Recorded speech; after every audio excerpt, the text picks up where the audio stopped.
Hi guys and welcome back. In this video we're going to learn about destructuring. Sounds complicated, but it's actually really straightforward and it's going to come in really handy. It makes our programs much more easy to read. Imagine you've got a tuple of currencies. Remember, this is how we can create a tuple. You can put the brackets in here or not if you don't want to.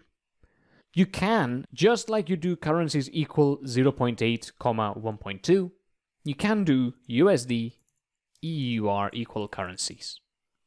And what this means is we're going to get the first value of the tuple and put it into a new variable called USD. And we're going to take the second value of the tuple and we're going to put it into a new variable called EUR. So you can imagine that 0.8 is the United States dollars conversion rate and 1.2 is the euro conversion rate from pounds, of course. So this is called destructuring. It is taking a tuple, such as our currencies tuple, and turning it into multiple variables by this method. It's particularly interesting when you've got something like a list of tuples.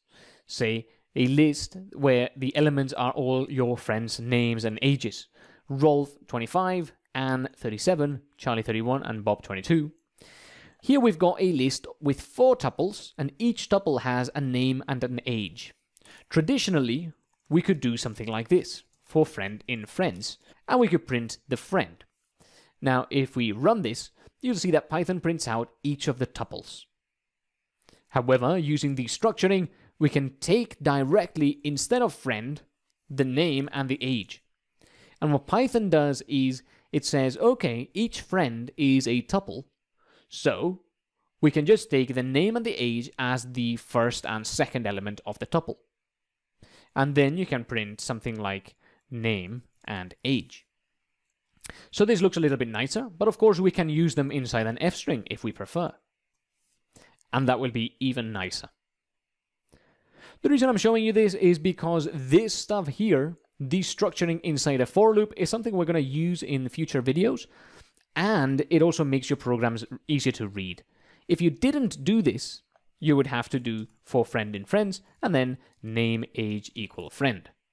Or, even worse, name equal friend 0 and age equal friend 1. These are all equivalent. I will just keep them here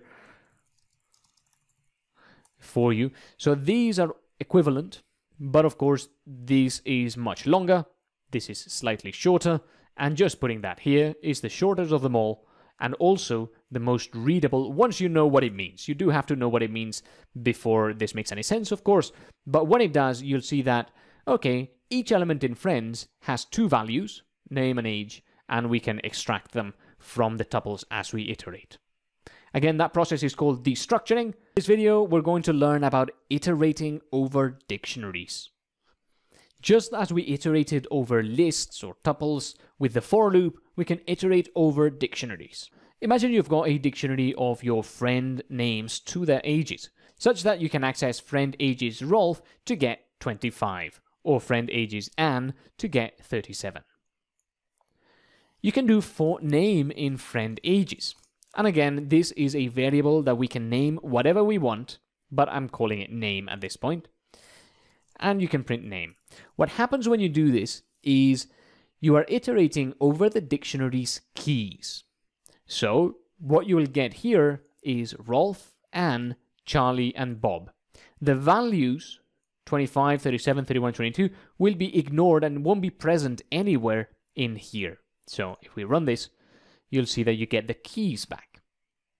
If you wanted the values, you could iterate over friend ages dot values.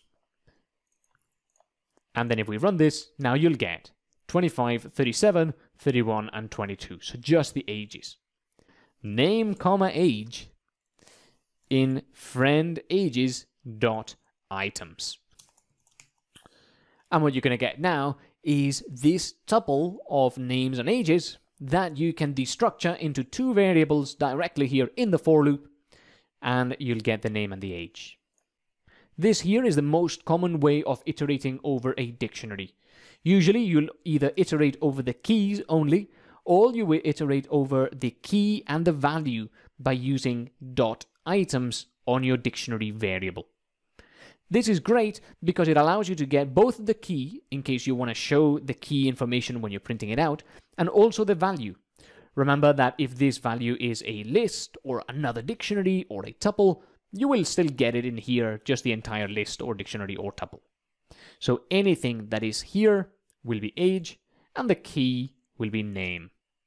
So this is iteration over dictionaries, and that's why I introduced to you tuple destructuring earlier on in the course.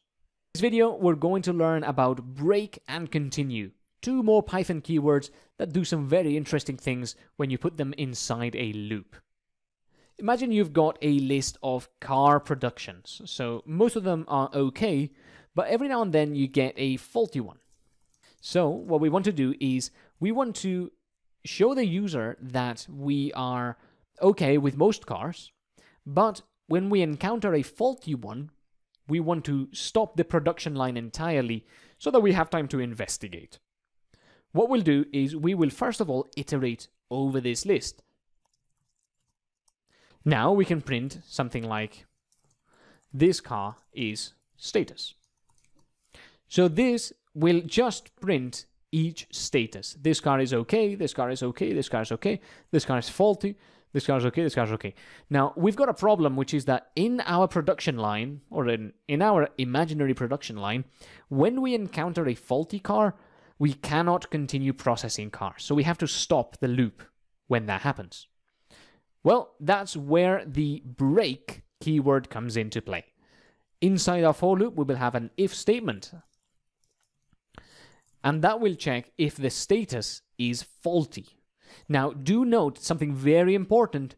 You've got a lot of spaces now because you need 4 spaces to tell Python that this line here is inside the for loop, and then you need an extra 4 spaces to tell it that it's inside the if statement.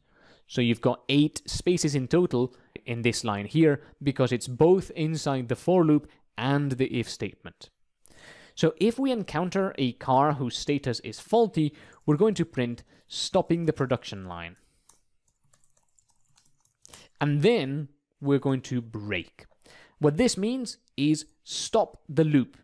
So because we are inside a loop here, break will stop it. No more iterations of the loop. We will simply continue from after the loop onwards. Let's run this. And you'll see that we get this car is okay, this car is okay, this car is okay, and then stopping the production line. So break is useful for when you want to terminate a loop completely. However, let's say that instead of completely stopping the production line, we just want to skip this car. For example, because every time that a car is okay, we ship it, shipping new car to customer. Every time a car is okay, we ship the new car to the customer. So if we run this right now, you'll see that we get this car is okay, shipping new car to customer. This car is okay, shipping new car to customer, and again, and finally we stop the production line because we found a faulty one. But again, what we want to do now is if we find a faulty one, we just want to skip it and ship the next one. So we can do that with a continue keyword. Instead of stopping the production line, we will type found faulty car, skipping, and then instead of break, we will do continue. And what this does is it just jumps back to the start of the loop without printing anything else or without running any other lines of code inside this loop. So when you encounter a continue keyword, it just goes into the next one from the top. So by pressing run again, you'll see that when we encounter the faulty car, we do not print this car is okay, shipping new car to customer. In total, we have 5 shipments because we have 5 OKs. All right, so those are the 2 keywords. And again, when you first start learning about a new piece of syntax like break and continue, you may not immediately understand what it's for, why it's useful. But we're going to learn through examples as we progress through the course. In this video, we're going to learn about the else keyword that we've used previously with if statements, but now we're going to use it with a loop. Let's look at this code that you saw in the last video. We've got our cars, which is a list of strings. It contains multiple OK strings and then a faulty one. Then we've got a for loop where we iterate for status in cars. And then if the status is faulty, we're going to print stopping the production line, or we're going to break. So in this case, when we encounter the break keyword, we completely terminate the loop. Then, if it wasn't faulty, we're going to print that this car is okay, and we're going to ship it away to the customer. Imagine you wanted to print something out if all of the cars were shipped successfully. Because at the moment, you're going to print something out when you find a faulty one, but you can't print something out when there are no faulty ones. A naive approach, something that a new programmer might do, might say all successful is true. And then, if a car status is faulty, then you set it to false. All successful is false, because clearly one of them was faulty. So you set all successful to false, and now after the loop, you can say if all successful, then print all cars built successfully. No faulty cars. This would be a naive approach, or an approach that involves a lot of coding in order to not use something that's already built into the language. What we do here is we set a variable to true, and then only when we encounter a problem do we set it to false, then we break, and then after the loop, if they were all successful, i.e. we did not break, we did not encounter a faulty car, then we print that they were all built successfully. But actually, the loops in Python already come with something like this. There is a way to run a piece of code if the loop did not encounter a break. And that is actually the else keyword that we've seen before. Now we've got the for loop, then the for loop body, and then this else statement directly in the same indentation level as the for loop, which tells Python that they are related. Remember, it's the same thing for if statements, but now the else is in the same line as the for loop. And what this means in Python is that if the loop completely ran through all of the elements without encountering a break or an error, then we run this code here. That's what it means. So we no longer need this variable here. We can just do this. And you'll see that nothing gets printed out. All cars built successfully, no faulty cars, does not appear because we stopped the production line halfway through. But if we remove the faulty, then you'll see that all cars were built successfully, no faulty cars. So the else keyword can actually be applied to loops, both the for loop and the while loop, and it means that this code here will run if the loop runs to completion, i.e. there are no breaks and no errors. This is actually something that not a lot of people know, that you can use the else keyword on loops, but it can save you quite a few lines of code, and it can make your code a bit easier to read as well. In this video, we're going to learn more about for loops by creating a mathematical program that finds prime numbers. Let's start off by finding the prime numbers under the number 10. So we will do for n in range 2 to 10. And that means that we're going to get a new variable n, and it's going to be equal to 2 the first time that the loop runs, then it will be 3 the second time it runs, and then 4, and so on up until 9. We're going to start at 2 because it is the first prime number. Now, how do you check whether a number is prime or not? What you want to do is you want to see whether n is divisible by any number other than itself.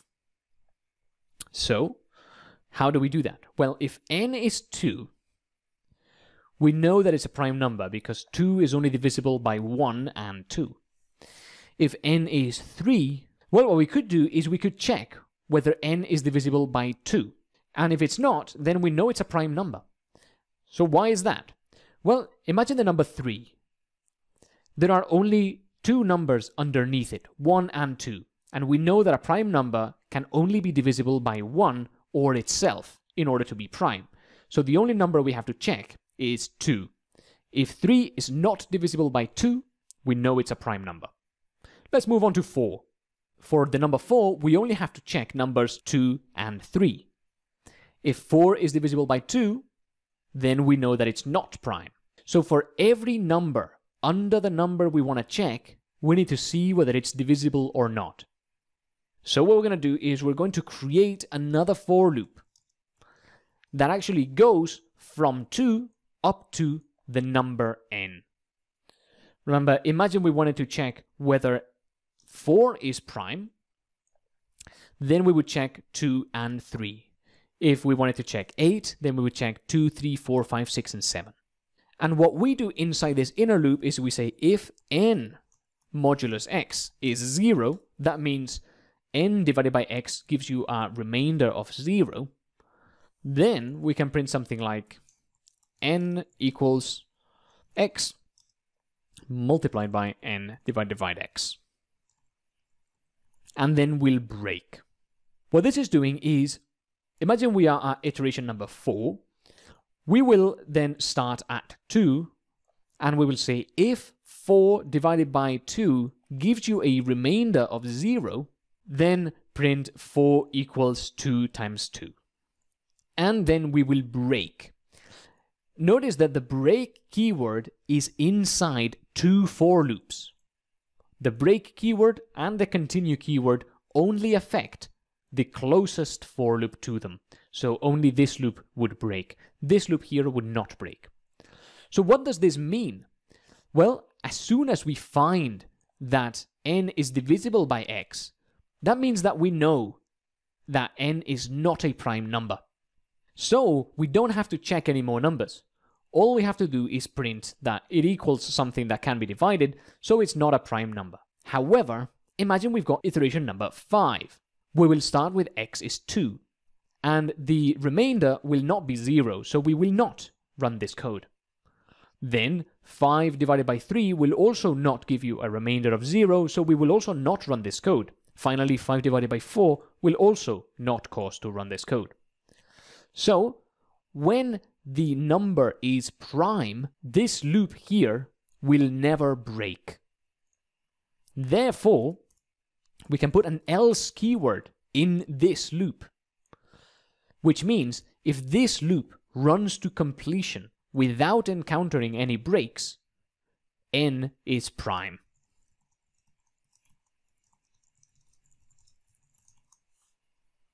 Let's run this, and you'll see the output. It's quite magical. You get 2 is a prime number, 3 is a prime number, 4 equals 2 times 2. Something interesting about this is you can see that as soon as we encounter one thing that it is divisible by, then we break, and we don't have to check whether 9 is divisible by 4, and then whether 9 is divisible by 5, and by 6, and by 7. As soon as we encounter that 9 is divisible by 3, we just stop, and that's it. So this here is actually quite a convoluted piece of code because you've got a nested for loop. And you're also making use of this else keyword that, again, most people don't know about. Thank you for joining me in this video. I hope you've learned something, and I'll see you in the next one.